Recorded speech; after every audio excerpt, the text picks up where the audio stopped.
Are you an entrepreneur that started your business so you could have more income and more freedom?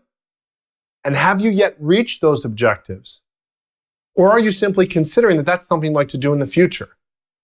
Many entrepreneurs I talk to have figured out over the years how to make the money they need to make to earn additional income, to earn a higher lifestyle, and yet they've not figured out how to turn that into a better lifestyle, how to get more freedom from themselves.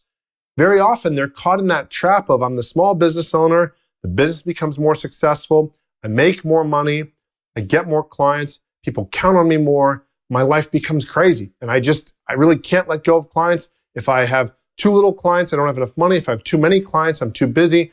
And I'm either in a situation where there's not enough money coming in, I'm trying to hustle, make sales happen, or I have too many sales coming in and I'm too busy. I don't have time for my family, my friends, for fun. There's a simple order of operations that you can use to get you to a 4-day work week as quickly as possible.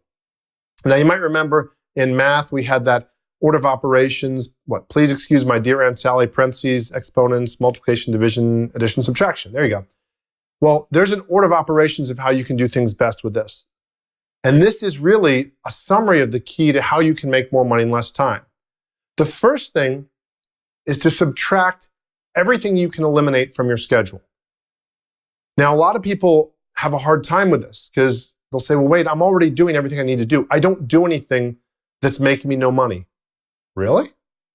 Look at your schedule. Do you know how you're spending your time? No, wait, I really don't.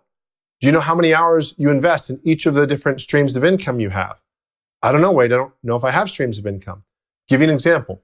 Let's say you sell apples, oranges, and bananas. Some people would say, well, wait, I just make money selling fruit. Well, let's look at that. Let's say your apples made you a certain amount of money, and then your oranges made you a certain amount of money, and your bananas made a certain amount of money. And let's just pick on bananas just to be mean. Let's say bananas just weren't panning out for you, but you're dividing your time evenly between apples, oranges, and bananas. You might decide, you know what, if you really looked at it, gosh, the bananas, I'm not making money there. Maybe I just need to focus on my apples and oranges. So there's a lot of things that you can eliminate that simply free up time for you. And so to, again, use the apples, oranges, and bananas example, let's say 1 day a week you're selling apples, 1 day a week you're selling oranges, 1 day a week you're selling bananas, and the other 2 days of the week you're running your business. Well, if bananas aren't making money for you, knock out the bananas, you're working a 4-day work week. So sometimes it's as simple as eliminating what doesn't work. I've seen small business owners go from 70 hours a week to 30 hours a week in a very short period of time. And when the change is that dramatic, very often it's because there was some marketing pet project or advertising thing that they were hoping would work.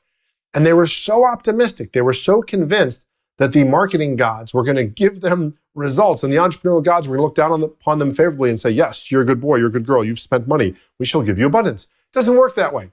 Sometimes we work on projects and they don't work. I invested or wasted 600 hours and about $18,000 trying to make iPhone apps. Would have been better off just working on my golf game or something like that. But I had to track it, I had to know that, and once I found that, I subtracted that. Second thing, divide the responsibilities you have with delegation.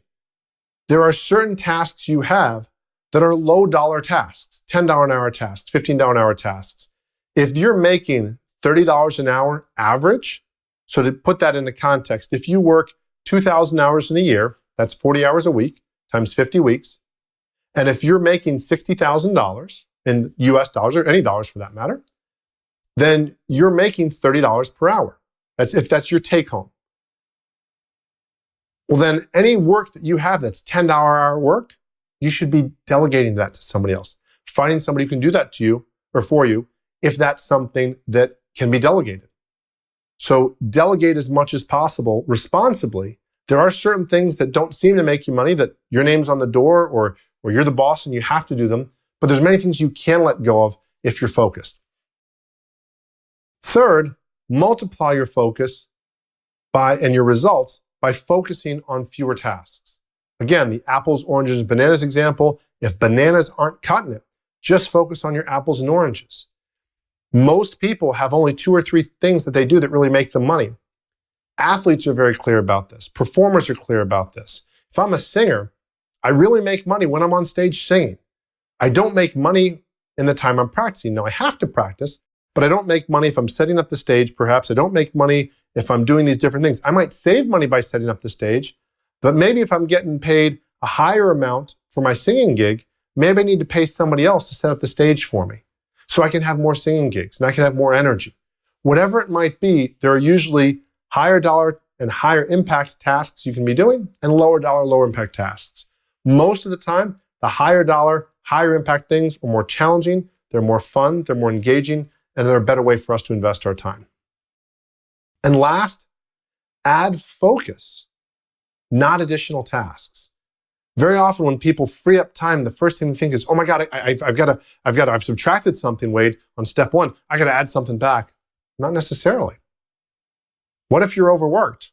It might be that you just need to take a day off, especially if you're working 6 or 7 days a week and you're working 60, 70 hours a week.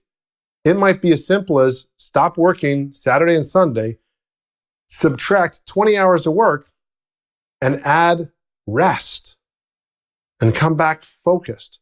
We work, many of us, in fields that are based on intellectual information and knowledge and processing. If you were a laborer and you worked with your body, you would understand that your body gets tired. And it's perhaps at times easier for us to see or feel when our body gets tired.